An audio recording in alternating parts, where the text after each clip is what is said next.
to the Shades of Entrepreneurship, where we interview entrepreneurs to inspire the future entrepreneur.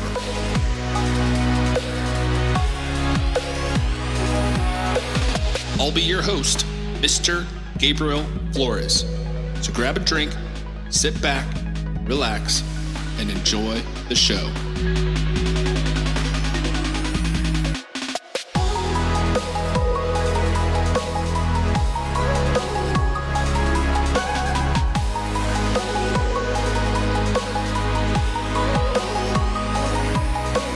My next guest leads with energy and an enthusiasm for innovative ideas. She is passionate about entrepreneurship as a wealth-building avenue for individuals and a driver for building community.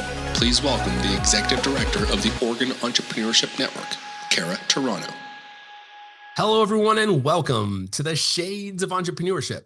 This is your host, Mr. Gabriel Flores. Today, I'm here with the Executive Director of the Oregon Entrepreneurship Network, Cara. How are we doing today, my friend? We're doing fantastic. I'm excited about this one, folks. I've been working with the OEN team. They do a lot of great work throughout the state of Oregon. That is all 98,000 square miles. In fact, they just recently had an event down in beautiful Ashland, Oregon, which is just north of California. But before we get into all of that, Cara, please introduce yourself. I would love to learn, who is Cara? Give us a little background. Oh, that is fantastic. Well, I do have to say thank you for pointing out that Ashland is almost to California. That was quite the trip. Really fun, cool entrepreneurs down there. So I'm Cara Turano, and I am the executive director here at OEN. My background actually was in tech startups. So I worked for 3 different tech startups. The first one I started when I was like 22. We had no idea what we were doing. I was the 17th employee. And after 9 years, we were a 300-person organization with 6 offices, and we were acquired by a global consultancy. And I was like, this is amazing. Entrepreneurship is fantastic. I've learned so much. Look at how successful we've been. And then I went to my next 2 and I was like, entrepreneurship is hard.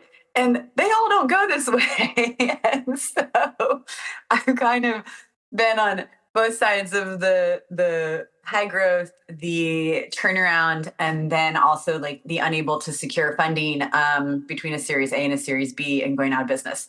So I did that all in tech for the first like 10, 15 years of my career. And then just being in tech was a little overwhelmed by the fact there were never any women or folks of color.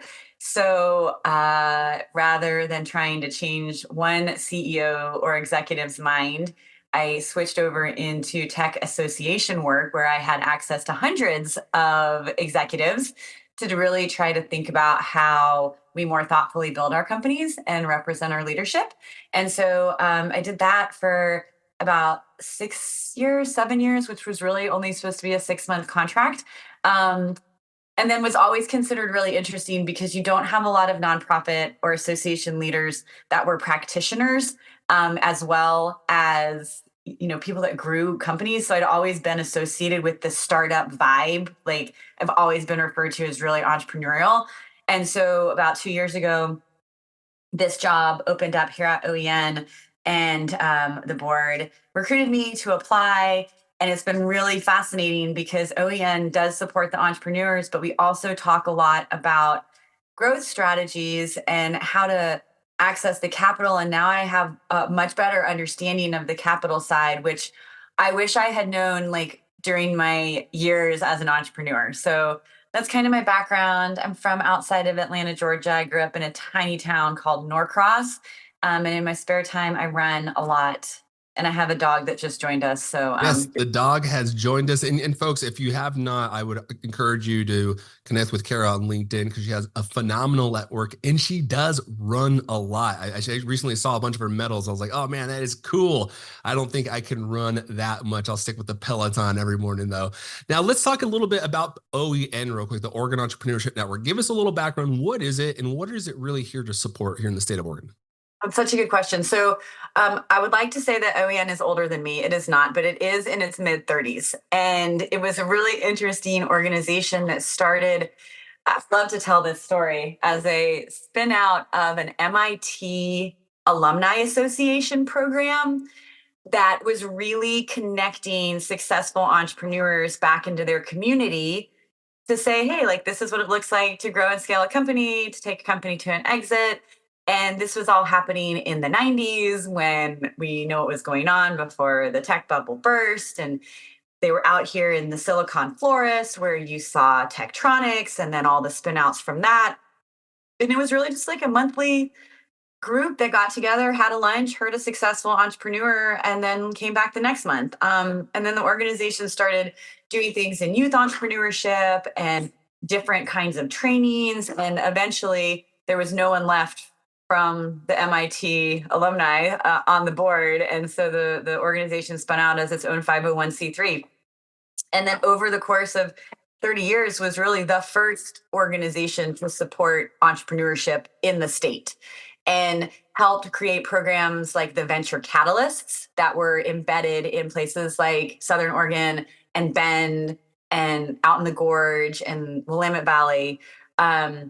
Really started trying to do more than just connect the folks in the network to successful entrepreneurs, but really understand that the network is the funding mechanisms, the folks that help you grow your business, the government entities, the universities. And so it was about 10 years ago that OEN became OEN. Prior to that, it was the Oregon Entrepreneur Forum, which was just what it sounded like. Listen to people talk, leave.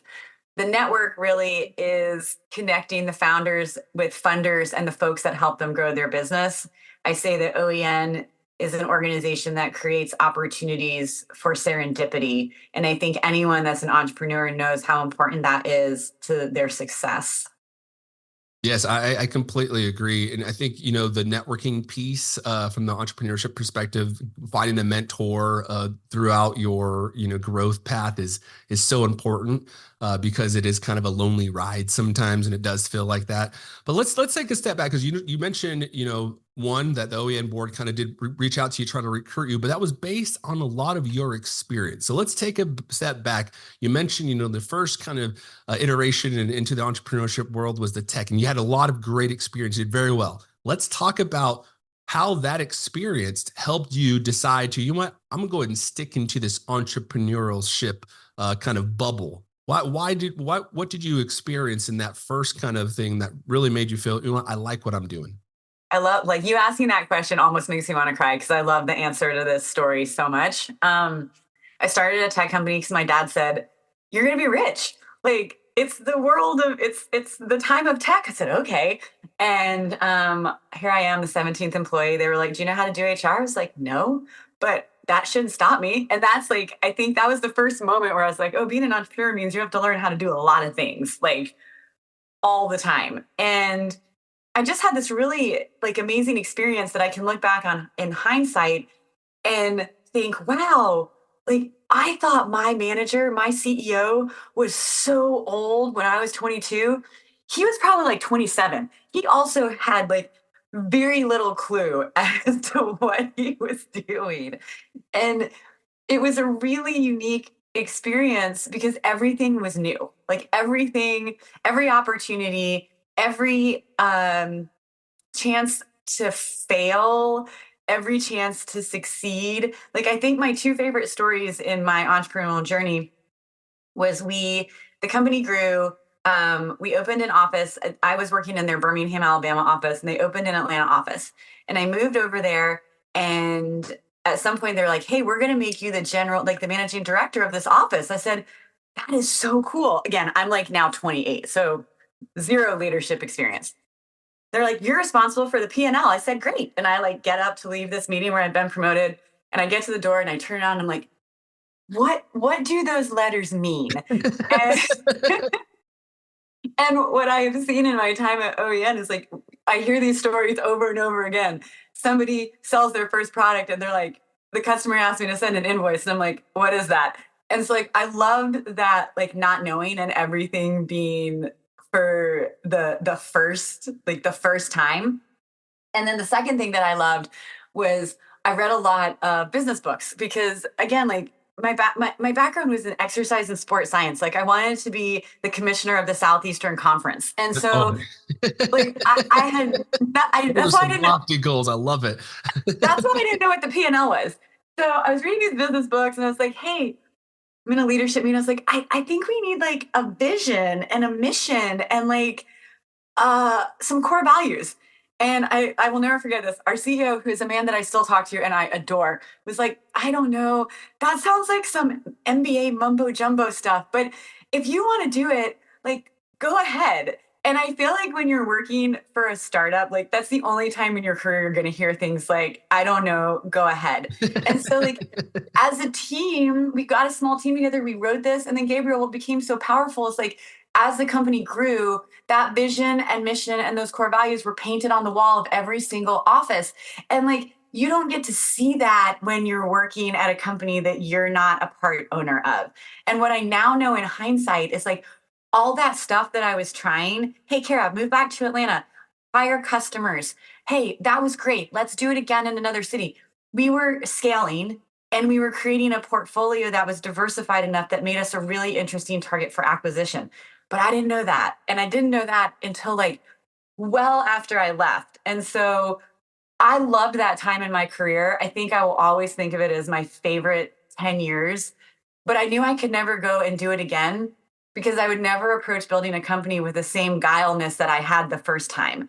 And so this opportunity at OEN was really about like getting to work with the folks that are approaching their companies for the first time with that like wide-eyed wonder and enthusiasm. And so I get to be a part of it without actually having to do it. But I love like stewarding that kind of enthusiasm into a growth story.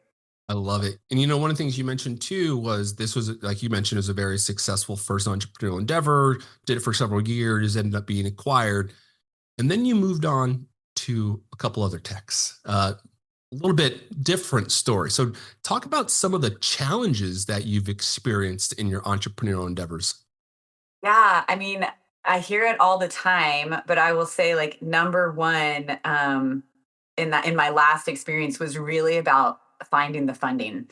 And now that I know, again, now that I know more, because I've had all of these different opportunities, I think part of the challenge with us finding funding was we didn't really have a clear exit strategy. And that's one of the things that we constantly talk to entrepreneurs about, whether they're building a mechanic's garage or a 20-person executive recruiting firm that they want to leave to their kids. Like understanding how you envision the end is really critical. And I was so young in my first experience that I didn't realize that like the CEO and the COO and CFO, they had planned that. And so like everything we did went towards that goal. And so in this like my what I would call my worst experience, every day was a different change in strategy. Like we were burning through money. There were like multiple exit strategies. And like the focus, I think, is what's really important. That was one of the hard ones. And then I think one of the other ones that was difficult, at least for me in tech, and I've seen this change particularly in the last 5 years and more so on the West Coast, or maybe it's just the world that I get to function in. But it was really difficult for me because I felt like everyone that was working in the startup was part of a group that I didn't know anything about. Like I don't want to say it was like the tech bro culture because I don't fully believe that, but it was like everybody knew somebody from like another exit or their colleague or a previous investor. And I had come from a tech services startup, so it was really different. And I didn't like that was difficult for me. So I guess some of the cultural pieces and how one of the things we talk about now at OEN, like when you are just yourself starting your business, like think about your exit and like really intentionally think about how you're going to build your company and don't just let it be the people that you've known your whole life. Yes, yes, very true. Make sure to get input from people outside of just the inner circle, because those are the folks that are going to give you. Those are truly your end users, more than likely, and they're also the people that are going to give you some really good, valuable insight of whether or not you need to pivot or continue to move forward. And I really like the statement in regards to the mission and vision and values. I think that is really important because it essentially what it does is it creates your brand's core values, right? And so there are going to be times as entrepreneurs or even in a corporate setting where you kind of feel like you're floundering a bit, right? You're kind of uncertain of where you're going to go and how you're going to move forward. And then you kind of tend to take a step back and you realize you read those core values again and that mission statement, and that really starts to create your true north again, right? And allows you to kind of move forward and build again. Now, one of the things you also mentioned, Cara, is you work with a lot of entrepreneurs, you provide a lot of education and mentoring. What are some of the biggest, what may say maybe either mistakes or concerns that entrepreneurs run into when they're actually trying to scale their business? I love that question too. We talk a lot, and I know that because of your background, you will understand this comment, but as an entrepreneur, you have to speak a lot of languages. And there are a whole bunch of different business languages. And there is no one that I have met that is fluent in all of them. And So very true. Yeah. And I'm like sitting here like laughing to myself. I'm like, I mean, you couldn't say that about even the most successfully exited revered founders in the world. Like there are still things that they are not good at. And that's why they build really strong teams. And so one of the things that I consistently see is maybe a lack of awareness that that is a language competency that you need. And so what I see primarily is folks are really good at their idea, whether it's a food product or a tech product or a life science product or their service that they're opening. But that doesn't necessarily mean that they're really good at building a sales pipeline, understanding their financials, like doing risk assessments of their business. And if they're, a lot of them tend to unintentionally be good at marketing just because they know their product so well. And so one of the things that we see a lot and have started exploring more as OEN when we talk about the folks that can help you grow your business is how do you recognize those gaps early and bring in fractional support. Like I think coming out of the pandemic, you see fractional support being even more readily available, people wanting more flexible work schedules. And we strongly encourage that, particularly around the financial piece.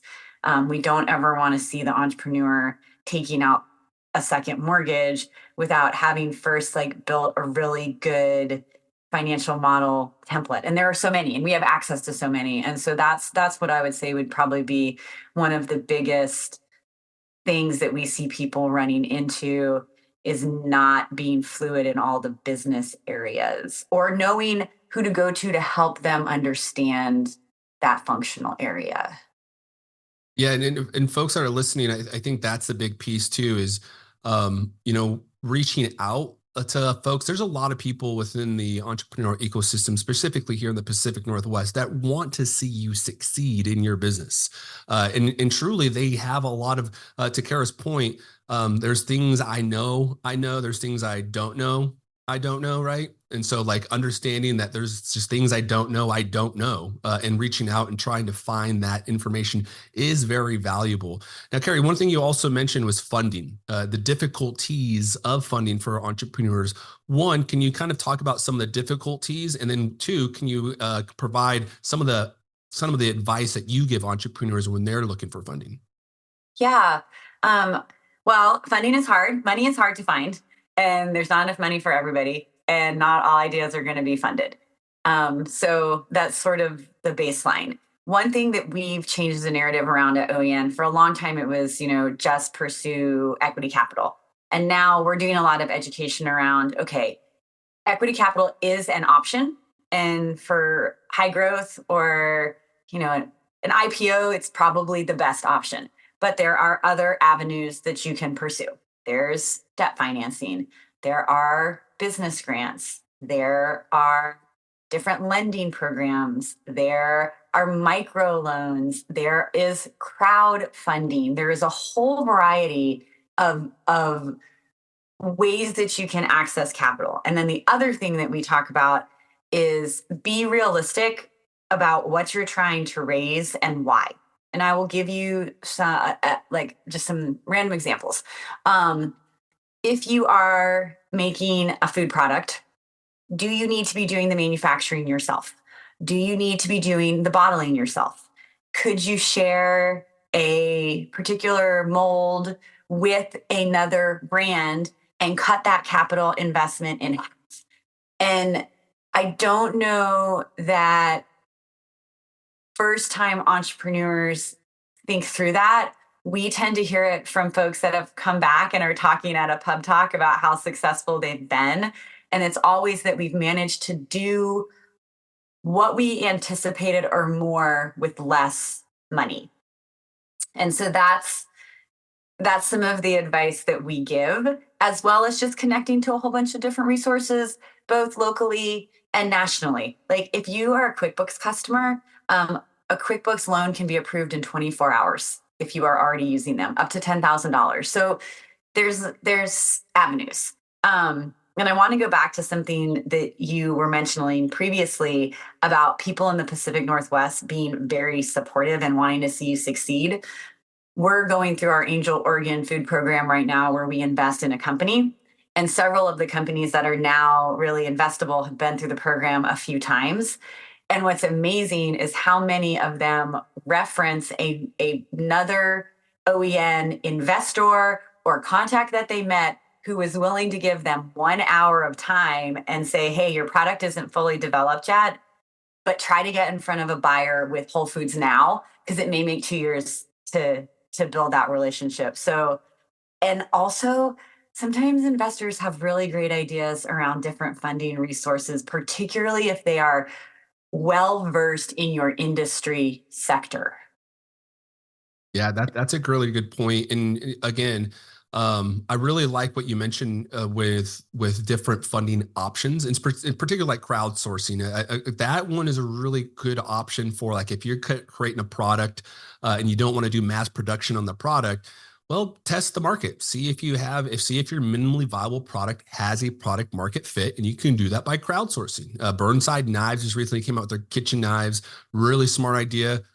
Transition, vertically integrated from pocket knives to kitchen knives. Did a crowdsourcing, see who's did the crowdfunding and see who's available, who wants it, and that thing sold out within 30 days. And so you can see right then and there. In fact, I was talking to a recent entrepreneur. They're starting to think about getting into the skincare product line, and one of the things I mentioned to him, because the skincare product in particular is a touch, feel kind of and smell kind of item. So I really encourage them, instead of going, pardon my French, but balls of the wall right at the beginning and getting 15,000 units that we're unsure if we're going to sell them all, it makes sense to go get some small samples, go out to a couple farmers markets and test them out with clients. And again, to Kara's point, asking somebody outside of mom and dad to test them, right? Go into a market that these individuals are actually going to use it. So that's another good point, is actually identifying who that customer is within your market and really narrowing that down, to the age, to the demographics, what they tend to like, right? Because that will also help you in your marketing later on.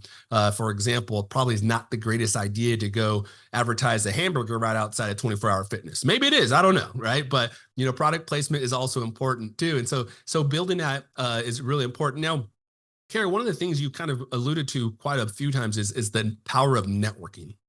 How important has networking been to your career? Well, I have this job because I met Riley O'Brien and Skip Newberry from the Technology Association at an event out here in Portland in 2016. And I had that job because the former CEO of the organization I was working for at the time was like, oh, Cara can help with a transition. And I knew that former CEO because I had been a member of his organization when I was in my very first job. And so, like, everything can be traced back actually to a lunch that I met a woman who then hired me in my very first job. So I can go back like for 25 years and tell you the person that probably got me here today. And then I had worked really closely with my predecessor, Amanda Oborn, and she reached out to me and was like, I just think that you're a really great fit. And so again, it was like having networked. And now what's great is like the network that I have, I can leverage to help other people. And I think that is so powerful. And folks that understand how important the network effect is will succeed far better than the folks that don't embrace it. And I know it's like awkward and weird and not easy to do. We try to make it easy at our events, and I understand that if you are introverted, it is much more challenging. But I promise, like, just talk to one person and you will gain value out of being in an OEN room.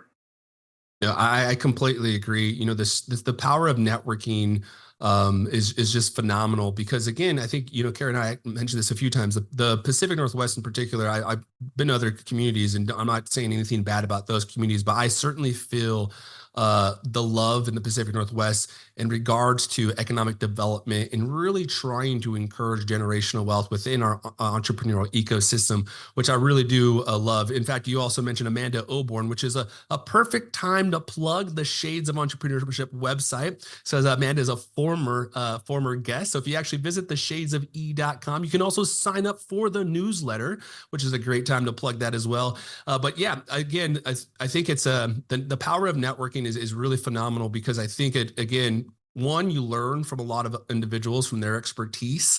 But the beauty of it is as Cara kind of illustrated, is if the reward for a job well done is the opportunity to do more. Jonas Salk once said it. He's the individual that came out with the polio vaccine. And I think that's exactly what Cara is.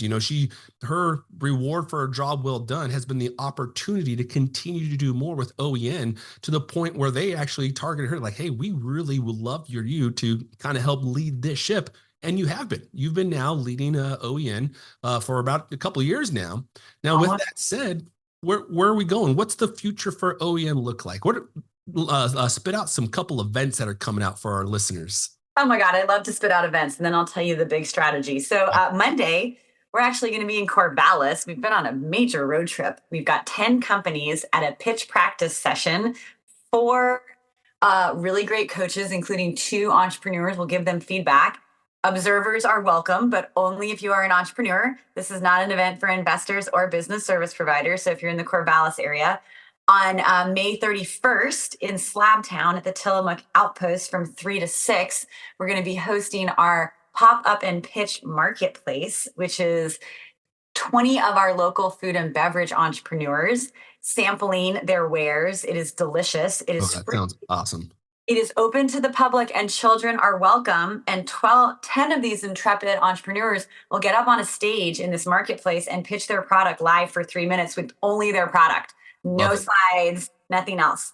And then on June 6th, we will have the announcement of our Angel Organ Food investment at McMiniman's Mission Theater in Northwest Portland at 4, starting at 4, ending at 7. You'll see the 5 companies that we think are the most investable in the market right now, and they will be getting probably upwards of $150,000 investment live and on the stage. That's very exciting. That's great.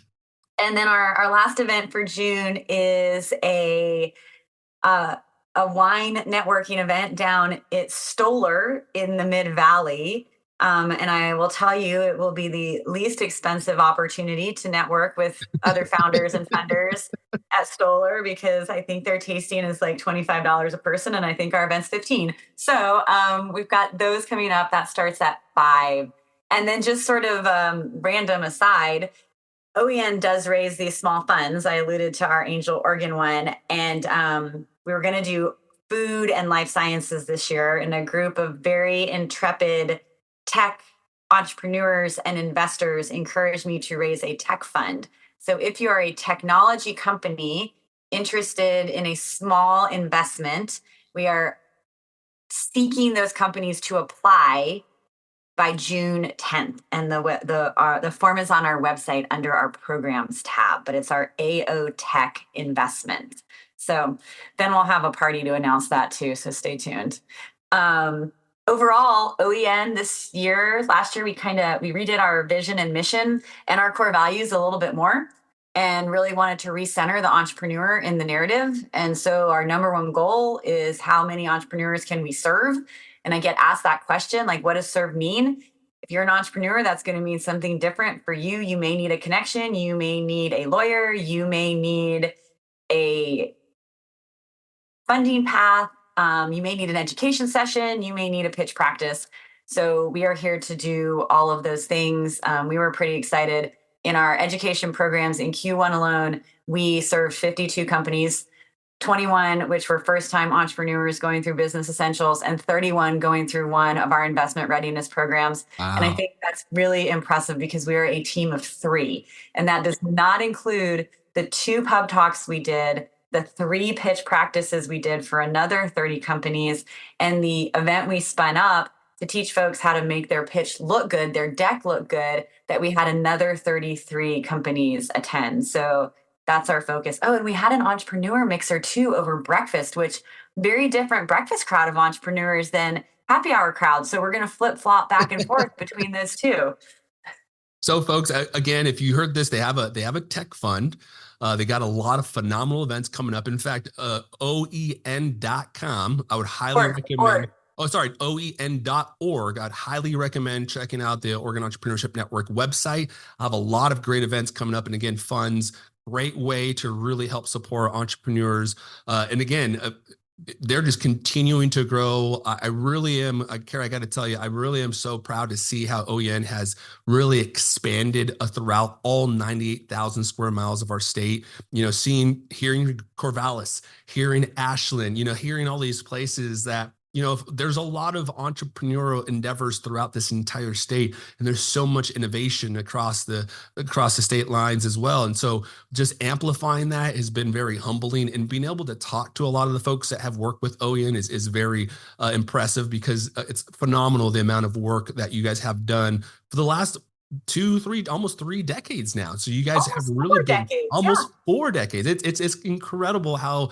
they continue just to build. And I'm just really proud of you guys. And again, there's only 3 of them, ladies and gentlemen, 3 employees, and they're kicking butt. I am telling you, they truly, truly are. Now, what would you say, you know, you have these coaching moments, you do some pitch decks and things of that.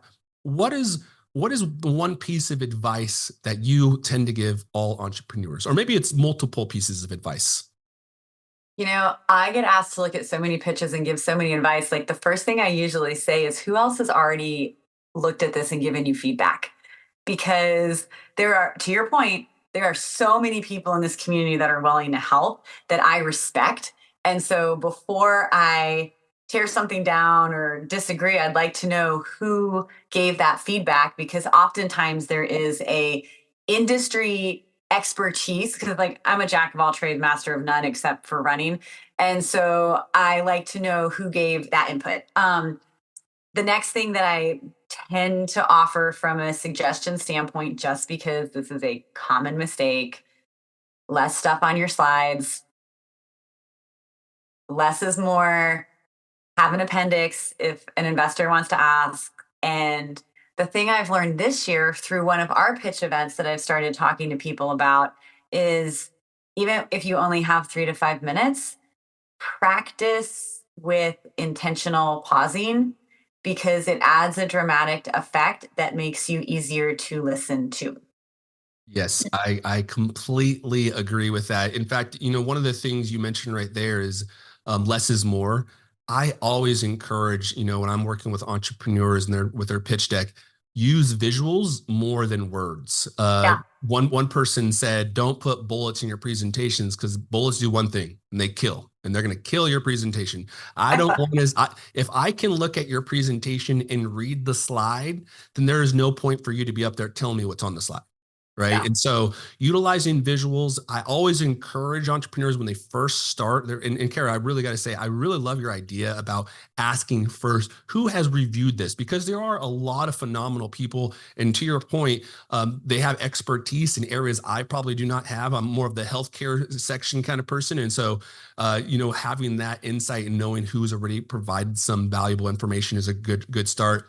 And then one thing I always encourage them is share your personal story, because most entrepreneurs, when they get into entrepreneurship, they're solving a problem, but the problem tends to be a core issue with them themselves, right? Maybe they grew up in a certain area and this problem existed, or maybe they have this kind of issue health-wise and this problem existed, and so they're trying to solve that solution. And that piece right there, when you start to talk about your own personal experience and why this solution to the problem is important, really starts to humanize you as a person and also makes the problem practical. Right. It's like doing a case study in healthcare. We do a lot of data, right? You can look at the New England School Journal and all sorts of medical jargon in there. But then when you go into a community and you have to disseminate that jargon down to really in layman's terms, it's imperative to use a case study so you can say, hey, here's all the data. Now, let me tell you about a case study to make it practical sense, because it's very difficult sometimes if you're just spewing out, hey, here's my 5-year trajectory and here's my, finances. And like, okay, well, what's a problem you are trying to solve, right? Yeah. What's your North Star? Where's your core values that you're centered on as you're making these decisions? And then one other thing which might surprise people, because everyone always tells me like, you're so excitable. You've got great energy. Yes. And I am like a stickler for details. So like I will be the first person to find the misspelling in your deck that you've looked at 700 times. So get somebody else's. You can get my fresh eyes on your deck if you just want grammar, if you do have any words in there. And folks, I'm a healthcare, so I'm in academia. Cite your sources. If you're putting some data on a slide, please cite your sources. Just on the bottom, just say source from whatever places, wherever it's coming from, because that's really important too. And I really like your thought too about putting the appendix. I always encourage that as well. Like if you're going to have a lot of data, hey, check out the appendix, right? If you want to get into more granular information about that. And then being mindful about how many slides you have is very important. Again, you have 3 minutes. So kind of think about, do you want to spend 1 minute on each slide? So you're going to have 3 slides, right? So you kind of have to be mindful. And then also think about your pitch as like basically a condensed version of your elevator, or a more of a exaggerated version of your elevator pitch. So your elevator pitch is like a 30-second boom, really quick, while your pitch deck is just a little bit more exacerbated than that. And that will lead you to the point, okay, now we can have a conversation. You sparked my interest. Now we can have the 30-minute call, right? Which then leads to the hour, which then leads to so on and so forth, and it continues to build. Your pitch deck doesn't need snapshots of your financials that's in your data room. Like it doesn't. That's for a next conversation. Like if an investor or a customer or a future employee is not interested in your idea, they're not going to care what your financials look like. That's very true. That's very true. Yeah. At the end of the day, you are the brand. You are the brand. So it's very important. Now, as you continue to grow OEN and you continue to bring on what is outside of OEN, what is Cara's aspirations? Where does Cara see herself in 5-10 years? I don't know. You sound like my therapist and my business coach rolled into one. That is a really good question. I really enjoy teaching. So like part of that was my degree is actually in education and coaching. Because again, like I was going to be the commissioner of the SEC and I was going to I think you still will be one day. Yes. Yeah, one day. That's still my aspiration. I don't know how it's going to happen from Portland, but it's an aspiration. When I took 6 months in between TAO and OEN, and what I said was I either wanted to work with young people or young companies. And right now, like I'm middle-aged. So, there's like probably a 50-50 split of people that are younger than me doing this and people that are older than me doing this. But I still envision at some point that I will do more of the coaching and teaching of next gen entrepreneurs. I like analyzing businesses. I think it's fun. So I'm going to keep doing this for the time being. But the other thing I've always wanted to do for Talking Dreams, I've always wanted to write a book. And who knows if maybe I learn enough in this process that I can leverage that into something that the market thinks is interesting. Oh, I believe you have enough insight to definitely write a book. In fact, I would highly encourage to create like Cara's blog and just start, Just write it. Just once a week, start putting out a blog. And then that eventually repurpose that blog for your book. I truly think you have more than enough information, experience, and then also gathering the stories from the entrepreneurs and saying, hey, would you be okay with me sharing your story in my book as an example? Again, going back to that case study when you're doing data, but I would encourage you to. I would certainly read it. I'm a book nerd, so I would definitely read it. And if you put a dragon or two in there, an elf, I'm totally going to read it because I'm a fantasy book nerd as well. Oh, mermaids. Yes, that's my jam. Okay, I'll get you a signed copy in 5 years. See, mermaids. Now you're jumping into my 4-year-old daughter territory. She's all about the mermaids. Now, before we leave, I would love for you for guests that are interested, maybe learning more about OEN, maybe they want to connect with you. How do they connect with you? How can they find you on the website? Well, they can find me on LinkedIn, always Cara Turano. And then we are, again, that small and tiny staff. So if you cannot remember how to spell my name, which is CARA at OEN.org, I also answer the info box. So you can find me at info@OEN.org. And I would say, check us out. Like, if you're interested and you're not sure, shoot me a note. We love to comp people to an event to let them check it out. And we hope that folks join and find value. And we're realistic. Like, we don't really think you should be an OEN member for the rest of your life, unless you're an investor. Then you can stick around forever. But if you're an entrepreneur, like, you should either be growing into one of the trade associations or chambers, or, your business doesn't make it and you figure out the next one and then you come back. So we are open for business and welcome any kind of interaction that folks want to have with us. I love to connect with people over coffee and hear their business ideas. I really love that you said, even if you figure it out and it doesn't come to fruition, and you leave, you come back. As entrepreneurs, I always say, I've never failed a day in my life. I either learn or I succeed. And I think that's true about entrepreneurs. Even if they may not succeed in that first entrepreneurial endeavor, they'll go back to the drawing, they'll pivot, and they'll come back with something because they've learned from those mistakes. Just as Cara was mentioning how much she's learned during her tech job. And that's why she is so successful today. Now, Cara, again, I'm very thankful for you being on the show, and folks that are listening. If you want to connect with Cara, I will also have this information the week before the episode airs, the week the episode airs, and the week after the episode airs on the Shades of Entrepreneurship website. You can subscribe to that at theshadesofE.com. You can also follow us on the social sites at the Shades of E by visiting Instagram, Facebook, LinkedIn, and TikTok. Now, Cara, before we leave, is there anything else you'd like to let the listeners know? Yes, I'm very excited that I'm going to share a stage with you in November. This is true. Our Entrepreneurship Awards. This is true. I did forget to mention, I'm very thankful and very excited and nervous at the same time, but I will be hosting the 2024 Oregon Entrepreneurship Network Awards. I'm very excited. Now, can you provide us a little bit more information and date and kind of if folks are interested in that event, where can they find more information? It actually just went live this week. It's the Wednesday after the election. What is that, November? Oh, you're going to test my brain now. It's the first Wednesday in November. It's going to be a celebration of all things. It's the 6th, November 6th, Sentinel Hotel, downtown Portland. It is going to be a celebration of all things entrepreneurship. And I guess those are my closing words. I have the best job because I get to support the dreamers, the innovators, and the disruptors. And I just hope that one day when they are all famous and wealthy, that they remember me and maybe make a small donation to sweet little nonprofit OEN. But it is very inspiring to support a community of people that are pursuing their passions.